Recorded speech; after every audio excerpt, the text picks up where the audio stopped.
চোখের সামনে যদি এত সুন্দর দই বড়া থাকে তোমাদের জিভে জল চলে আসবে, এটা স্বাভাবিকই। তো আমি কিভাবে বানালাম, বাড়িতে কিছু কিছু উপকরণের মাধ্যমে তোমরাও বানিয়ে নিতে পারো এত সুন্দর দই বড়া। তো আমি আগামী দিন মানে হলো কালকে ভিজিয়ে রেখেছিলাম বিউলির ডাল, সারা নাইট ভিজে একদম ফুলে গেছিল।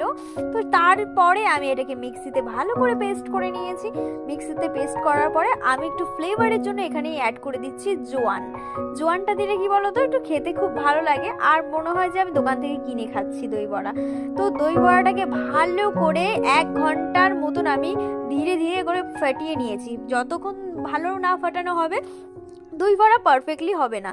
তো দেখবে দই বড়া ফাটানোর পরে তোমরা চেক করে নিতে পারো যে দই বড়াটা পারফেক্টলি ফাটানো হয়ে গেছে কিনা। একটু জলে দেখবে যদি উপরে ভেসে ভাববে যে পুরোপুরি পারফেক্ট যে দই বড়া হয়ে গেছে ব্যাটারটা। তো এখানে আমার পুরোপুরি ভাজা পুরো কমপ্লিট হয়ে গেছে।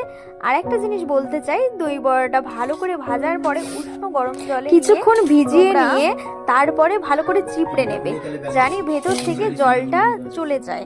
তো এখানে আমি কি কি দিয়ে দিচ্ছি, এখানে প্রথমে আমি দিয়ে দিচ্ছি ভালো করে সাজিয়ে নিয়েছি দই বড়াটাকে। তারপরে আমি এখানে দিয়ে দিচ্ছি ভালো করে দইটা ফাটিয়ে নিয়েছি মিষ্টি দই। আমি ওপর দিয়ে ভালো করে দই দেওয়ার পরে এখানে আমি দিয়ে দিচ্ছি ভুজিয়া। এখানে আমি এক একটা প্লেটে আমি 2 প্যাকেট করে ভুজিয়া আমি দিয়ে দিচ্ছি।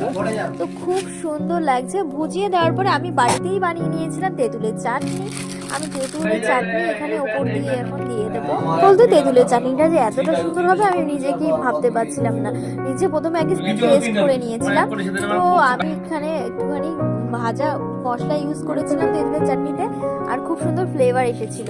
আর এখানে আমি কিছু চাট মশলা ইউজ করেছি, এখানে প্যাকেটের কিছু চাট মশলা দিয়েছি এবং বাড়িতে বানানো চাট মশলাটাও দিয়েছিলাম।